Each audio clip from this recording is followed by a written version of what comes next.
Hello YouTubers, it's JScholar91 here, and today I'm going to be going over my last part of my how to look ahead in the Frittich/CFOP method. And today we're going to be going over looking ahead from OLL to PLL. So assuming that you've got your OLL done, you just finished your first layers, you're about to your OLL, I'm going to show you some methods to look ahead and influence your PLL. So the way I'm going to go over this, I'm basically just going to go over all the methods I know of, and then tell you what I do. So the methods that I know of kind of break up into two categories. There's the influencing methods, so methods like ZBLL. Sorry, this is literally the only way I know to give you an example here of ZBLL. So in other words, this is, I don't know how to say it, but it's basically where you, assuming you have the edges oriented, you can permute the corners, so solve the corners and the edges at the same time. And so like this would be a ZBLL, and I honestly don't know it, as you saw what I did there. I just cycled until I got it. But if I do this now, I'm actually going to solve the cube, basically, solve the permutation.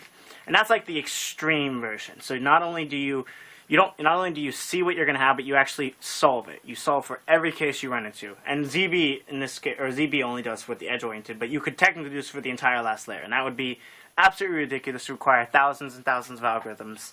And I don't do that, and I don't think anyone actually does an entire version. Some people might do ZB, but it's pretty ridiculous and pretty difficult.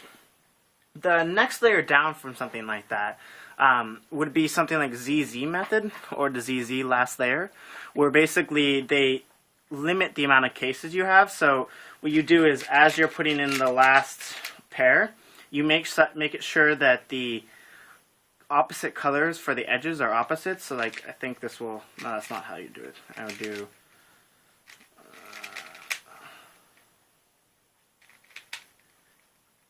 oh gosh, I suck at this. It's just called phasing. I can't do it because I honestly haven't paid much attention to it. But basically, you make sure opposites, and then you are left with far fewer cases. So that's kind of a reduced method of the ZB.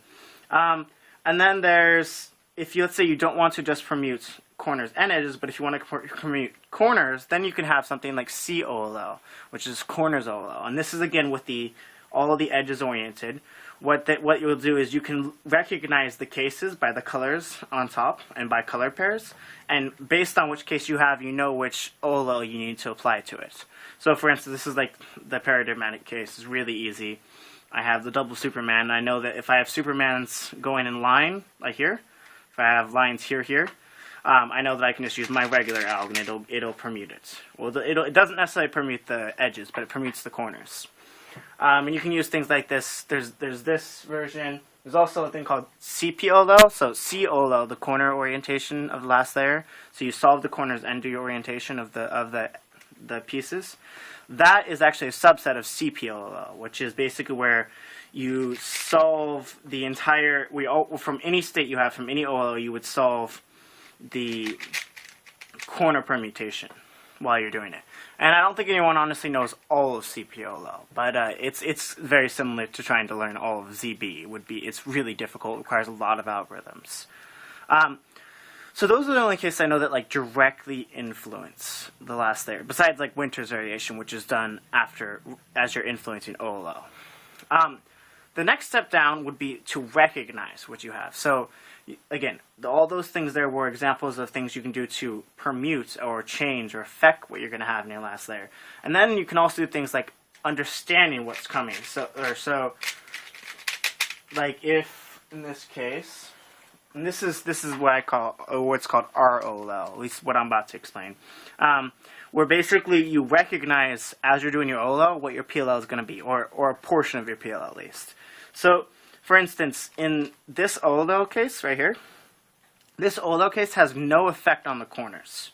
So it does not change the location of the corners. So if, for instance, I see that corners are permuted, then they're going to stay permuted. So I know I'm going to have a U perm or a H perm or a Z perm.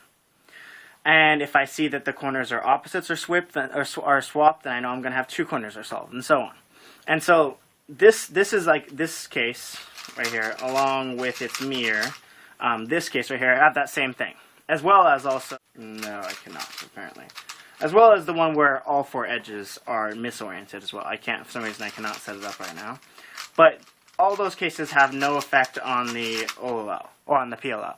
So they don't affect the corners. So this is understanding what exactly happens for each OLL. So there's 57 OLLs, and each OLL, depending on which algorithm you use, will or will not affect the permutation of the corners.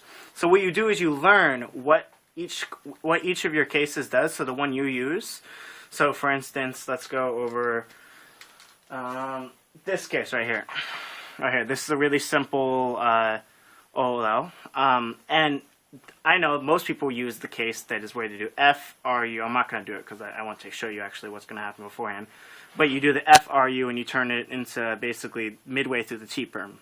And so if you know that that's your algorithm, then you can learn what your algorithm does. So basically you learn to recognize pairs. So right now, I know that if I do this algorithm, I'm actually going to get Y-perm. Because, or not, I didn't necessarily know that I was going to get a Y-perm, but I knew I was going to get an E, N, V, or Y. I'll show you why in a second. Basically, because I recognized that these two corners were on top. You create a recognition system for all the OLLs, and I recognized with these two corners being the same on top and these two corners being opposites, I know that that means it's a bad case. So you can use this to basically tell you if you're going to have one of the three cases. Now I'm actually going to make a video on our OLL separately, so I'm not going to spend too much more time on this, but basically you can either have all corners oriented, so in other words, or all corners permuted, so they're all solved, just like U-perm, H-perm, or Z-perm. You can have two corners permuted, so you'll have like T-perms and G-perms and R-perms. And then you can, or you can have no corners oriented, so E, N, V, or Y. Envy is what it's always called, or don't envy them. And so basically, by recognizing what you're going to have, you can be prepared for what's coming up, which I found this to be really useful. And this is basically what I use. But I use kind of I've created my own system for recognizing this, which I'll talk about in another video. And then I also use another thing, which is basically you can learn to permute the entire last layer. So you can guess what's going to permutation of your PLL of the last step is going to be. So if you learn what happens to the corners with certain cases, then you can also learn what happens to the edges. So for instance, in this case, like I don't honestly know, but I think if I'm right, this goes to here, this goes to here. It basically does like a little U-perm of these three edges. Yeah, so I mean that would work because that's what solves it. But you basically learn what each of the cases are and practice them and learn how to memorize them. And actually, it sounds really difficult, but this is actually my eventual goal. Like, it's really not that bad. Once you've got down the corner recognition, all you have to do is learn what each of your algs does, or learn another system for edge orientation and or for edge recognition, and then you're done. You can predict them all. So this is the method that I kind of go through. I use this. I also use, so I just started learning ROLL, so I haven't completely mastered this. But even before I learned ROLL, there were like simple things that you could recognize. So for instance, like, you know, if you have any of these P shapes, if you see bars on top like this bar, if you look at it, when we apply the algorithm, it basically takes these two corners and tosses them over there. See, it sets them right there. So, like, you can learn to recognize little things like this tosses that over there. And also, because I've messed with this a lot, like, you can also learn to see blocks. So, like, for instance, this block is not going to get disturbed by this algorithm. It's going to stay together, and it's going to end up over here. So you can learn to recognize blocks as well and observe what happens when you apply your algorithm. So I know this sounds kind of like a lot of different things that you can do, and it sounds kind of complex, but it's honestly not that bad. And my personal recommendation is to just go with something like ROLL, or possibly, which I haven't completely come up with a name with it, but I don't know if there is a name for it or not, but basically complete recognition of your PLL, so prediction of your PLL. And I think I'm gonna try and create a system for that, because, like, it honestly does not take very long to recognize cases, especially if you have a system by which you recognize everything, which, like, I'll show you what my system is when I make my ROLL video.